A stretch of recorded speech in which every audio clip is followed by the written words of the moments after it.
biliares y vesícula.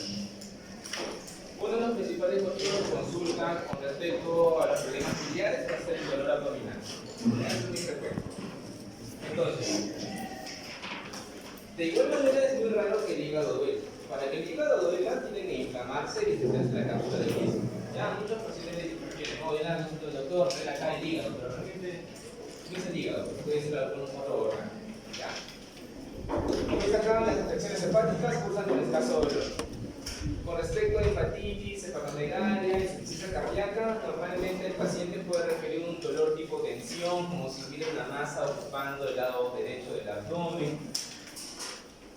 Puede irradiarse el dorso, hombro derecho, y bueno, como se dijo, el dolor va a ser secundario a la distensión de la cápsula de glicina. Con respecto a masas ocupantes, neoplasias, abscesos, policistitis, quistes, el dolor, una característica es que puede aumentar con la inspiración. Muchos pacientes van a llegar a su consultorio o a emergencia o cuando estén ustedes en el CELU. Doctor, me duele del lado derecho y sobre todo no puedo respirar, tomo aire y me duele. Entonces, cuando ustedes tengan ese tipo de pacientes, descartar que no haya ningún tipo infeccioso sobreagregado, si que tiene fiebre o si hay pérdida de peso, por ahí alguna neoplasia. Con respecto al dolor biliar, o mejor dicho, el dolor de, bueno, sí, el dolor biliar y de vesícula, es un dolor tipo cólico, tiene la característica de ser nocturno, aunque no es patognomónico, ¿ya? Pero normalmente es nocturno. El inicio es brusco, hay antecedente de ingesta copiosa de grasa, ¿ya? Por ahí el paciente, no sé, se comió un salchibroster o un arroz chaufa, su sanguchazo, salchipapa, no sé, lo que le guste, o su pizza, y de ahí, de repente en la noche, siente y lo despierta el dolor. Normalmente está localizado en el epigastrio y hipocondrio derecho.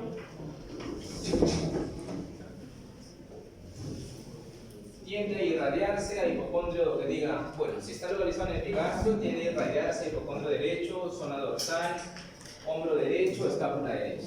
¿Ya? Puede estar acompañado de náuseas o vómitos de contenido alimentario o biliosos. ¿Qué más? Y bueno, esas son las características del dolor biliar. ¿Ya? Entonces es muy importante ustedes, cuando un paciente les dice inmediatamente, doctor, pase para aquí.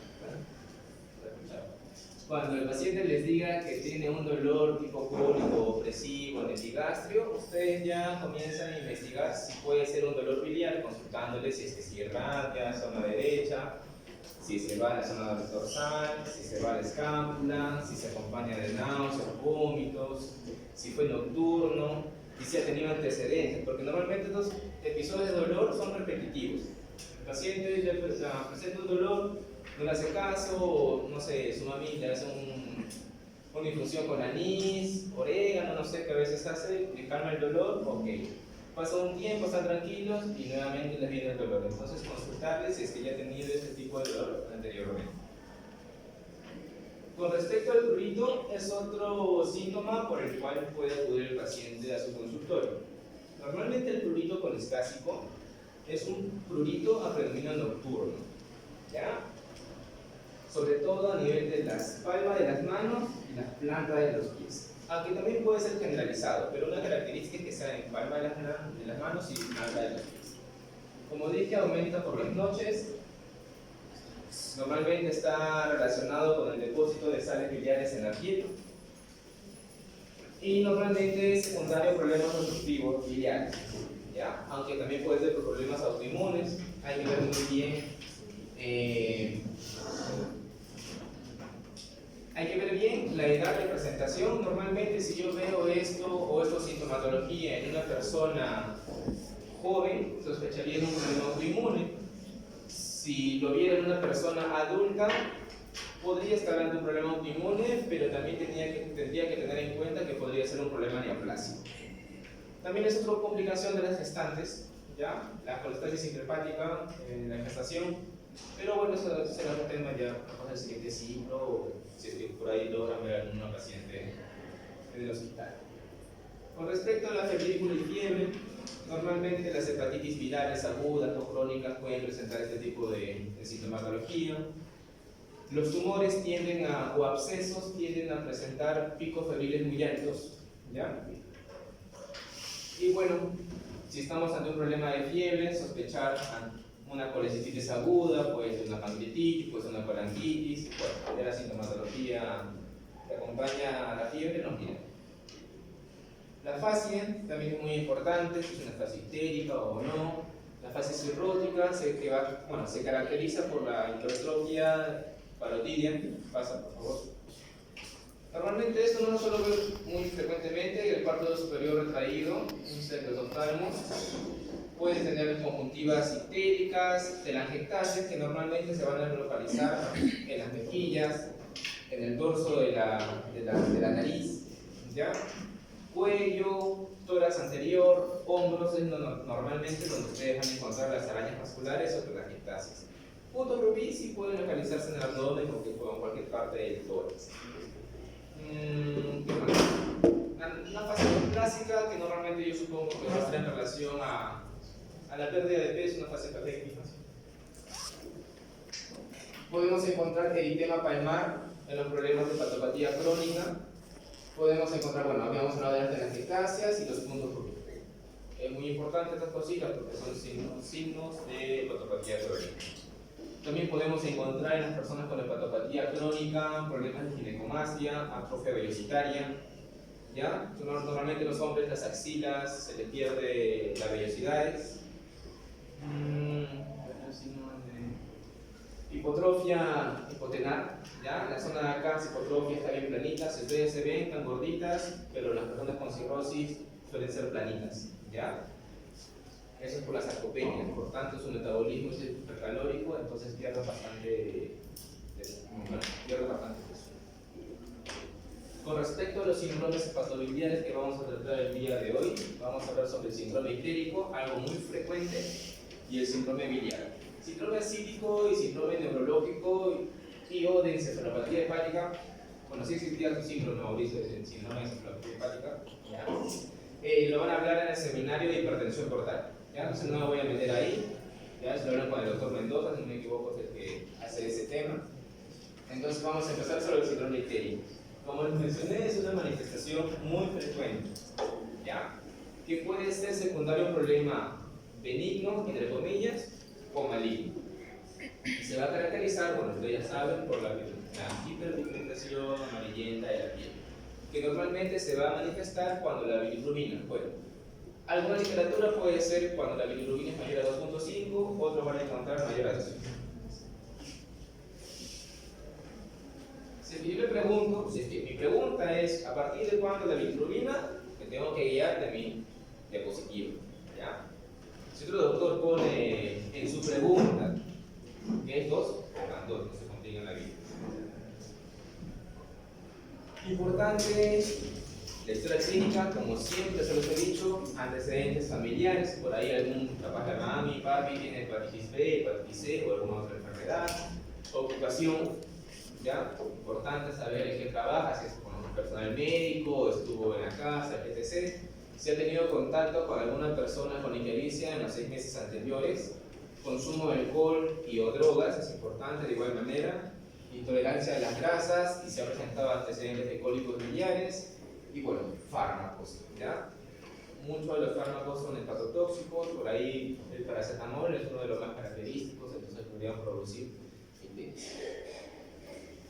Uno de los puntos claves con respecto a la ictericia, que normalmente la presencia de ictericia es sinónimo de una enfermedad subyacente. Entonces tenemos que buscar qué es lo que está produciendo la ictericia, que puede ser benigno o maligno, como nos había dicho.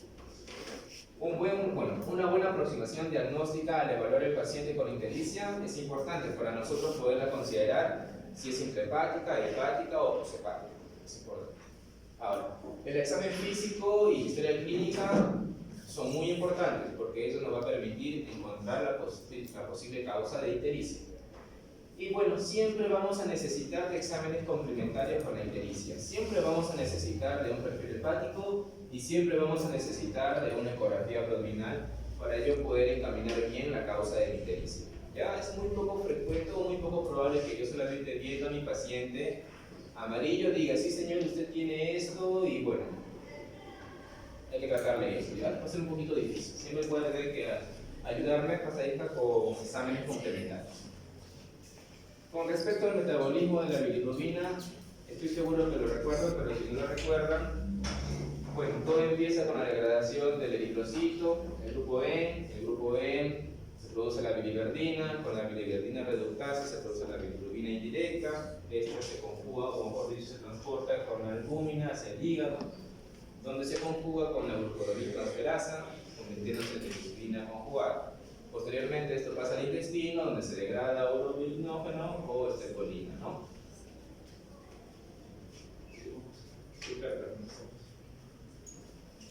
Entonces, donde el urobilinógeno va a pintar la orina con su color característico y la estecolina de igual manera va a tener las heces. Habíamos hablado sobre la clasificación de la ictericia, bueno, la clasificación de la ictericia que puede ser prehepática, hepática y poshepática. Normalmente la prehepática es secundaria a una hiperproducción de la bilirrubina indirecta, ¿ya? O no conjugada. Con respecto al examen de orina, no va a contener bilirrubina ni sales biliares. El color va a ser normal. Las heces pueden salir un color intenso por la estecolina.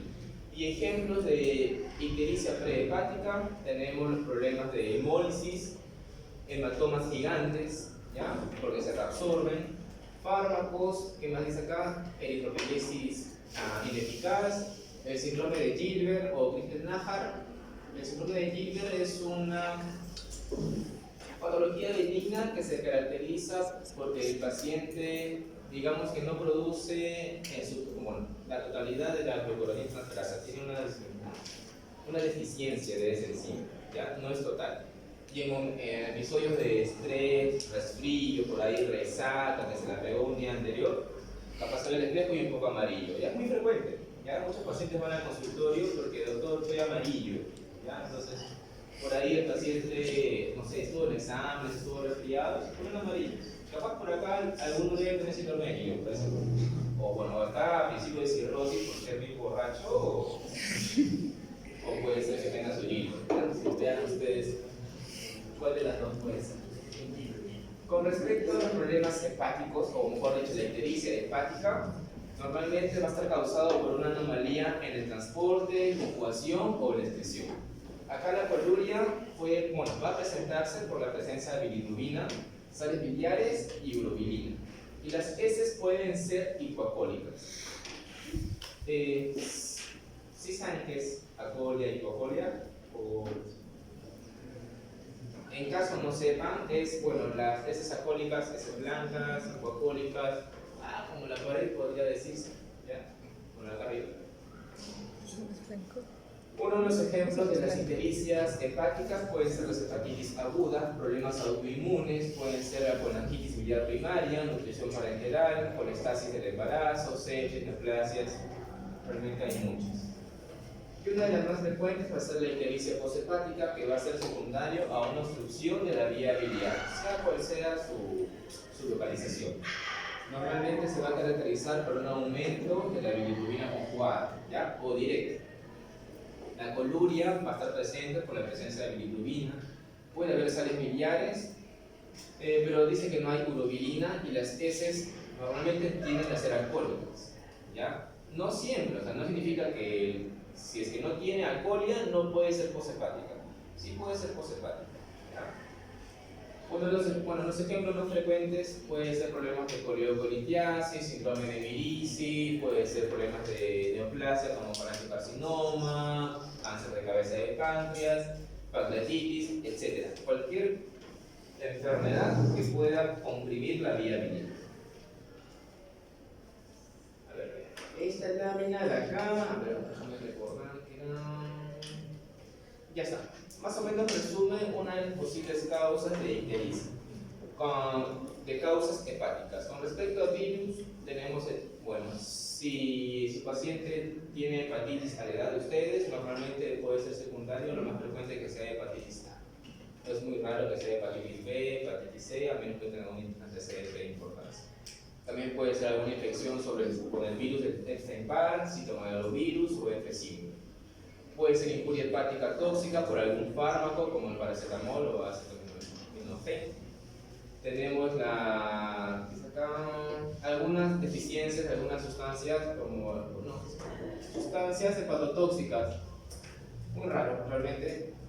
Hepatitis isquémica, que normalmente se puede presentar en aquellos pacientes con insuficiencia cardíaca, problemas de sepsis o shock séptico, problemas de hipovolemia, sea cual sea, síndrome de Budd-Chiari, entre otros, que es una obstrucción de las venas suprahepáticas. Otras causas de ictericia hepática, tenemos la enfermedad de Wilson, hepatitis autoinmune, entre otras, y en injuria crónica tenemos la cirrosis, sea cual sea la causa de la cirrosis, y algunas enfermedades infiltrativas. Este cuadrito de acá me gusta bastante porque más o menos resume algunas de las principales enfermedades junto con sus síntomas y examen físico, como por ejemplo, antecedente personal o familiar de enfermedad crónica hepática como la cirrosis, que puede estar acompañada de anorexia y pérdida de peso. Junto con ictericia, ascitis o encefalopatía, podríamos estar ante un paciente con una cirrosis hepática descompensada. Probablemente esto lo hablen ya con el Dr. Mendoza en su seminario de hipertensión portal. Yo cuando voy a decir que mi cirrosis hepática está descompensada, por 4 razones. Si está sangrando mi paciente, si tiene encefalopatía, si está ictérico o si tiene ascitis. Si tiene cualquiera de esas 4 cositas, mi paciente con cirrosis está descompensado. ¿Ya? Es muy importante. ¿Qué más tenemos acá? Si hay el antecedente reciente de algún uso de medicación, o bueno, tiene algún factor de riesgo que conlleve al uso de medicación, como por ejemplo depresión, y que ésta se acompañe de ictericia, de encefalopatía o algún signo de una depresión del volumen intravascular, podríamos estar ante una falla hepática aguda. Y acá, si ha tenido antecedentes prodrómicos virales como anorexia, malestar general, mialgias, si ha tenido algún factor de riesgo para hepatitis viral, que puede estar acompañado con fiebre de bajo grado o algún malestar abdominal, podríamos estar ante una hepatitis viral. Si tiene dolores de epigastrio en cuadrante superior derecho, que está acompañado de náuseas, vómitos, que puede haber ictericia, podríamos estar ante un problema obstructivo biliar. Y si hay pérdida de peso, dolor abdominal, anorexia, náuseas, vómitos, hepatomegalia, podríamos estar ante un problema de obstrucción biliar, pero ya de tipo maligno. Entonces, para que lo revisen en la casa, más o menos, nos van a orientar un poquito a los escenarios de ictericia o dolor abdominal. Con respecto al síndrome biliar, vamos a hablar sobre primero de la coleritiasis, porque también vamos a hablar un poquito de coledocolitiasis y vamos a hablar un poquito de coleritis. La coleritiasis o litiasis vesicular es la presencia de cálculos biliares en la vesícula. ¿Ya? Normalmente, hay 3 tipos de cálculos. Tenemos los cálculos de colesterol, los marrones y los negros. Los más frecuentes son los cálculos de colesterol, que representan el 75 al 90% de los cálculos, y se produce por una supersaturación de colesterol en la bilis. Con respecto a los cálculos marrones, su componente principal es el bilirrubinato de calcio, y con respecto a los cálculos negros está relacionado a hemólisis crónica como enfermedades de células falciformes o esteroidosis hereditaria. Un poquito más rápido. Recuerden que la principal causa, o mejor dicho, el principal componente de los cálculos es cálculos de colesterol. Factores de riesgo para coleritiasis: las mujeres, multíparas, embarazo, obesidad, enfermedad de Crohn, que está en nutrición parenteral total, ¿ya? Son factores de riesgo. Complicaciones de la litiasis vesicular: que se inflame la vesícula y me produzca una colecitis aguda, que se obstruye la vía biliar, una coledocolitiasis, colangitis, síndrome de bilitis, pancreatitis o un hilio biliar o hilio procálculo biliar. El cuadro clínico de la coleritiasis se va a caracterizar por dolor biliar. ¿Y qué es el dolor biliar? Consiste en un dolor en el epigastrio, nuevamente lo repito, o en el hipocondrio derecho, o el epigastrio que se irradia al hipocondrio derecho y zona dorsal, y que puede también extenderse a hombro derecho o zona escapular derecha. Puede precipitarse por comidas grasosas, puede ser nocturno o normalmente es nocturno, no suele durar más de 6 horas y que pueden estar acompañados de náuseas y vómitos, de contenido alimentario en un inicio o biliosos posteriormente. ¿Qué examen es el mejor para yo poder diagnosticar los cálculos biliares? La ecografía abdominal. La ecografía abdominal presenta una sensibilidad, una especificidad del 95%. De igual manera es operador dependiente. Muy bien, acá tenemos la vesícula y acá presenta 1, 2, 3, 4 cálculos biliares con su respectiva sombra acústica posterior. ¿Ya? Que son signos de litiasis vesicular. La tomografía tiene una baja sensibilidad para evaluar, como les digo, la vesícula. ¿Ya? De igual manera, la ecografía es muy barata. Prácticamente todos los hospitales tienen ecógrafo, no irradia al paciente y es rápido. Un esquema sencillo con respecto al cólico biliar, al cólico hepático. Acá tenemos la vesícula, tenemos barro biliar y tenemos un cálculo infectado en el bacilete. Produce la distensión de la vesícula y eso produce dolores abdominales. ¿Ya? Normalmente el MURF positivo no está. Acá no estoy de acuerdo con esta lámina en este punto nada más, porque si hay MURF positivo ya me estaría indicando que está inflamada la vesícula. Ya no sería un cólico biliar, sino además sería una colecistitis aguda. ¿Ya? Vamos a mencionar más adelante. Con respecto a la colecistitis, bueno, consiste en la inflamación de la vesícula, ¿ya? O necrosis hemorrágica por alguna infección sobreagregada. Normalmente se va a desarrollar, o bueno, 20% de pacientes con cálculos biliares sintomáticos pueden desarrollar colecistitis. El cuadro clínico se va a caracterizar por la presencia de dolor abdominal, que va a persistir normalmente más de 6 horas, que pueden acompañar de náuseas, vómitos y fiebre, con malestar general o hipersensibilidad en el hipocondrio derecho.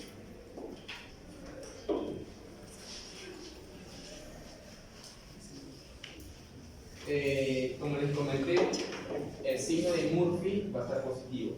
¿Alguien sabe qué es el signo de Murphy?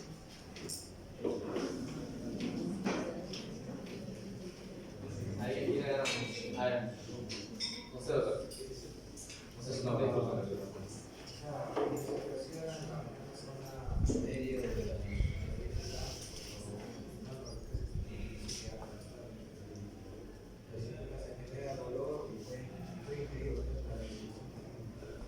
¿Ya?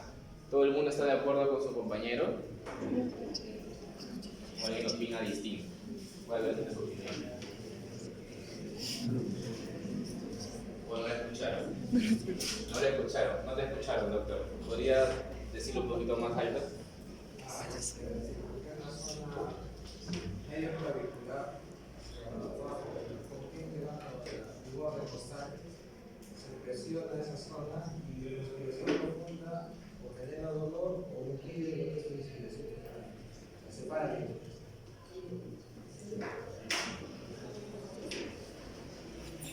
¿Con quién está rotando usted, doctor? No te estoy diciendo que está mal. ¿Con quién? Con el doctor Mendoza. ¿Alguien más?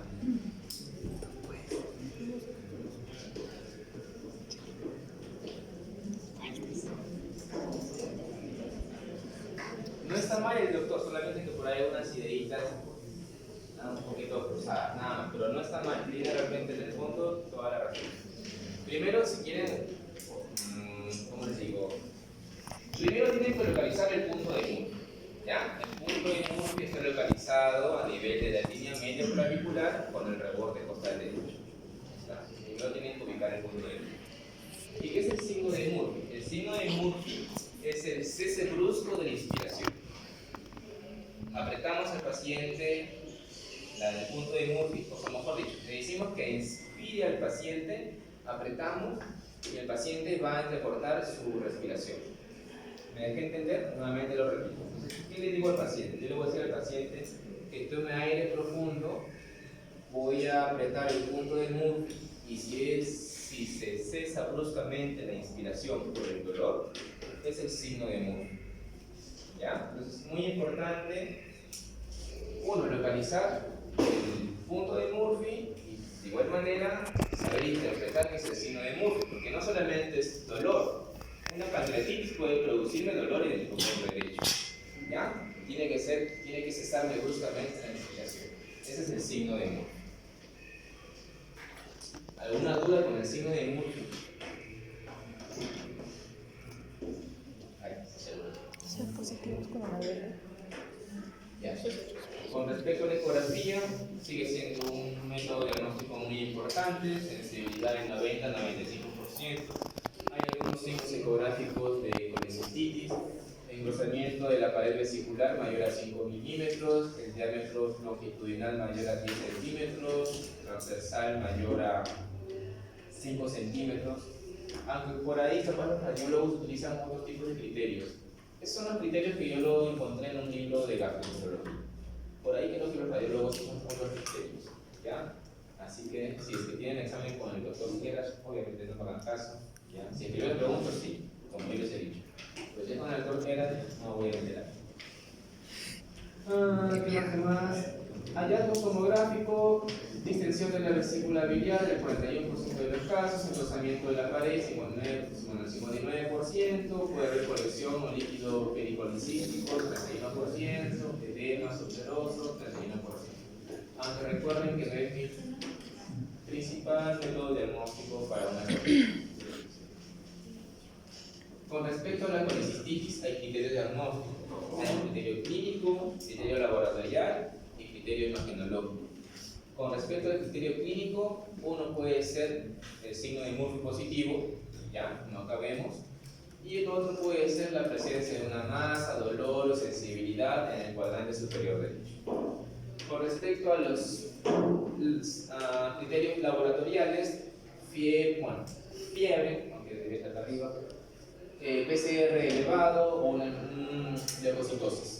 Y con respecto a los hallazgos imagenológicos, una ecografía, bueno, característica de colecistitis aguda.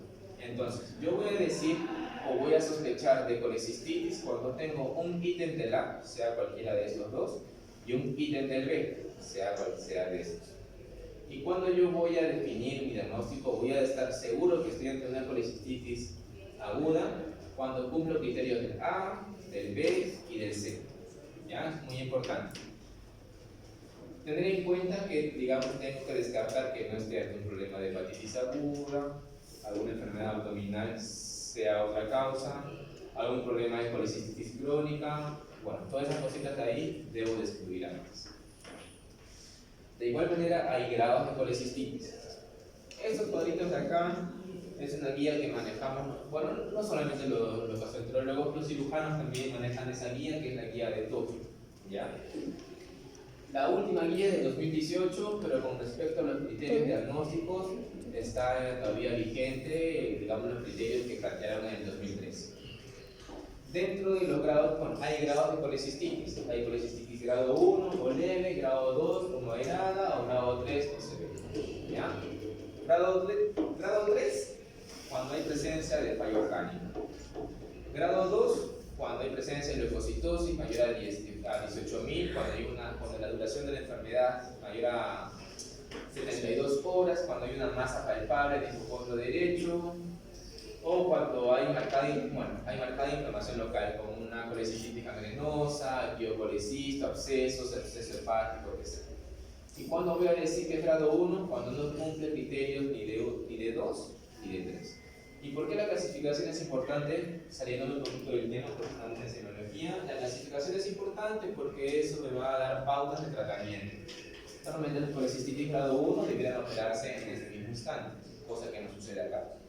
O muy raro en los hospitales del Ministerio de Salud. Es muy raro que operen vesículas por emergencia.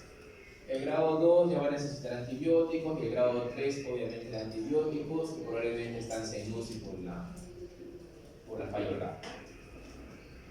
Con respecto a la coleocolitiasis, bueno, se va a definir como la presencia de un hito a nivel de la vía biliar.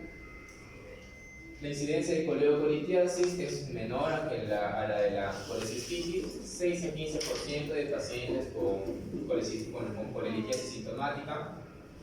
Tener en cuenta que el colédoco mide 6 milímetros y cuando es mayor a 6 milímetros yo ya debo de sospechar o tendría que descartar que mi paciente no tenga coleocolitiasis.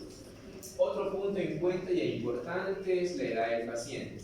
A partir de los 50 años, cada 10 años, el colédoco tiende a dilatarse, 1 milímetro. Entonces, si me llega un paciente de 70 años con un coleo de 8 milímetros, probablemente esté en su rango normal, porque tiene 70 años, pasó 20 años, se debió dilatar 2 milímetros, y si no tiene sintomatología, yo voy a decir que bueno, está dentro del parámetro normal.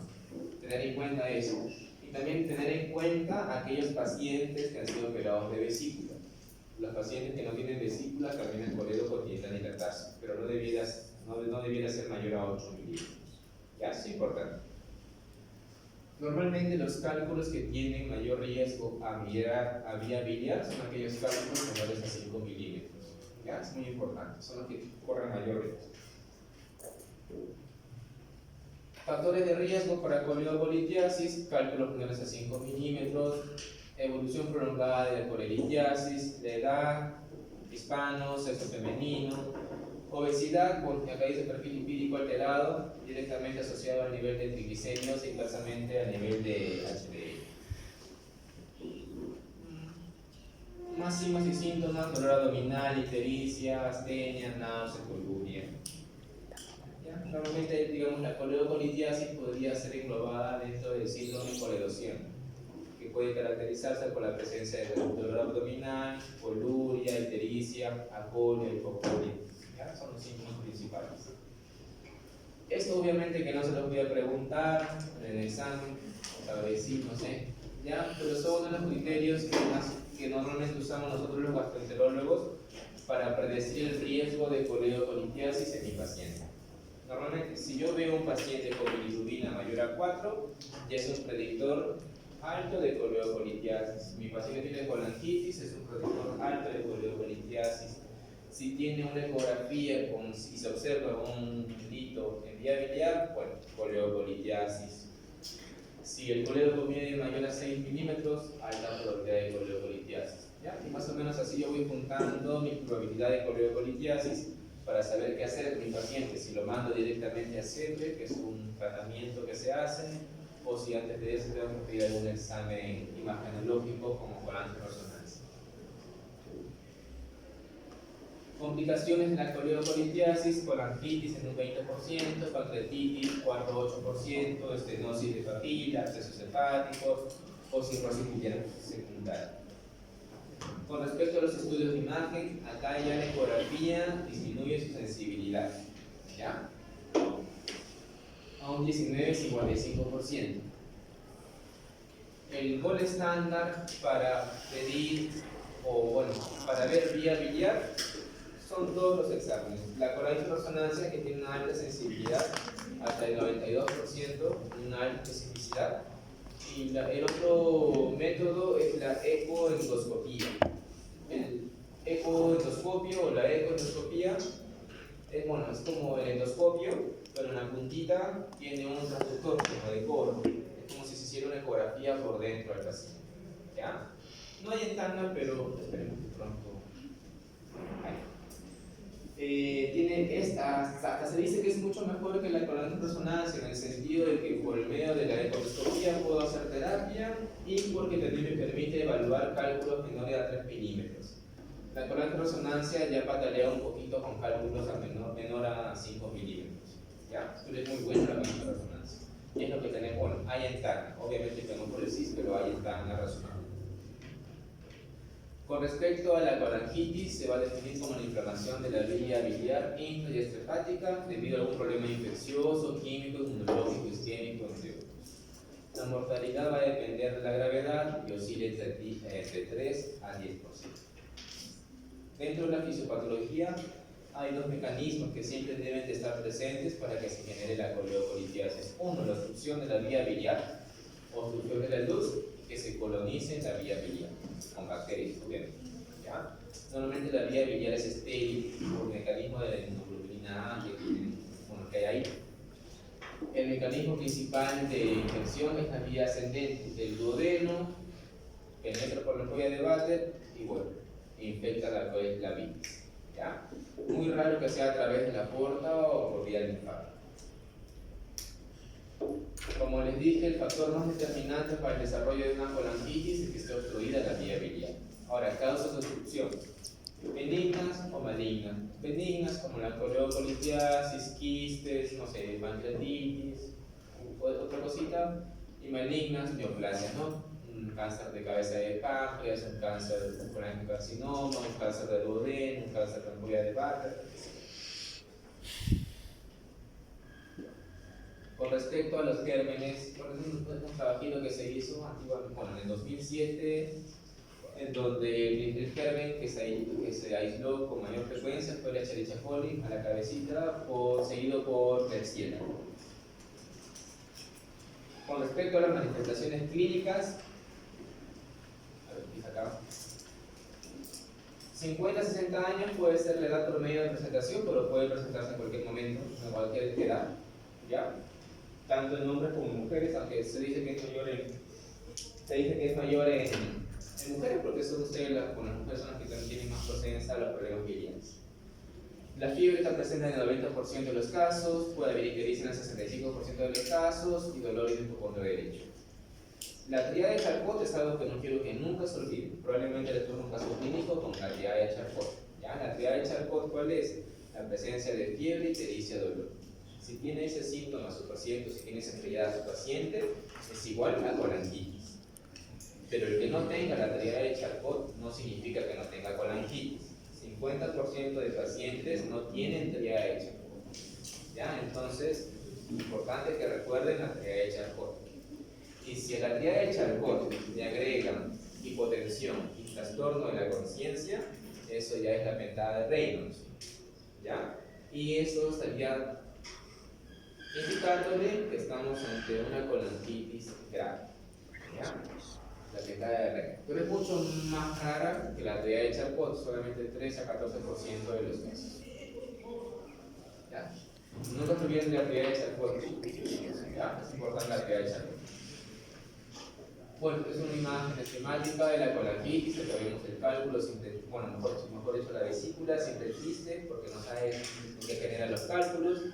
Migró el cálculo al conducto biliar al colédoco, por vía ascendente se produjo una infección de la bilis, y bueno, acá esquematizan a una mujer con dolor a nivel de hipocondrio derecho, amarilla, ictericia y con fiebre.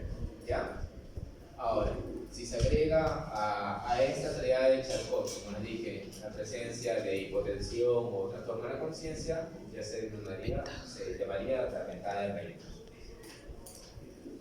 De igual manera, dentro de los criterios diagnósticos hay un criterio clínico, imagenológico y laboratorial. Con respecto a las manifestaciones clínicas, historia de patología biliar, fiebre, escalofríos, ictericia, dolor. Con respecto a alteraciones de laboratorio, evidencia de respuesta inflamatoria, como por ejemplo elevación de los leucocitos, velocidad de sedimentación elevada, proteína C reactiva también elevada, alteración de las pruebas hepáticas, predominio de transaminasas, fosfatasa alcalina. Y con respecto a las técnicas de imagen, que puede ser se puede evidenciar la obstrucción biliar o evidencia alguna etiología como litiasis, estenosis, sea cual sea el estudio, o en resonancia normalmente. Voy a sospechar del diagnóstico cuando presento se dice al menos 2 datos clínicos. Y diagnóstico definitivo, si es que mi paciente tiene la triada de Charcot, o la otra es la presencia de 2 o más criterios del A, más los 2 criterios del B, más un criterio del C. Al igual que la colicistitis, hay grados de colangitis, grado 1, grado 2, grado 3. También es muy importante para nosotros los gastroenterólogos clasificar en grados de colangitis porque de eso va a depender su tratamiento. El tratamiento definitivo es el drenaje biliar, sea endoscópico, que debiera ser lo ideal, o quirúrgico, que ya pasó a segundo plano. Si estamos ante una colangitis leve, normalmente el drenaje biliar debiera ser las primeras 72 horas. Pero si estamos en una colangitis grave, el drenaje biliar debiera ser mucho más pronto, en las primeras 24 horas. Las técnicas de imagen que podemos solicitar ante la sospecha de colangitis van de la mano sobre todo con la colangioresonancia. Ecografía, una sensibilidad baja de 50%, la ecoscopía, que fue lo que le comenté hace ratito, tiene una alta sensibilidad, más del 80%, con alta resonancia igual, alta sensibilidad. Y con respecto a la CEPRE antiguamente era un método diagnóstico, pero actualmente, realmente desde hace muchos años, ya se abocó más a un método terapéutico. ¿Ya? ¿Y por qué? Porque hay complicaciones con la CEPRE. Se puede presentar pancreatitis, perforación, sangrado, infección. ¿Ya? Entonces, normalmente el tratamiento, la colanquitis o toledocolitiasis es la CEPRE. Bueno, esto que le comenté no debe utilizarse como una técnica diagnóstica. Y bueno, terminamos, es un resumen de todo lo que acabamos de hablar sobre la colanquitis, toledocolitiasis, colecistitis. ¿Alguna pregunta con los problemas de vía biliar?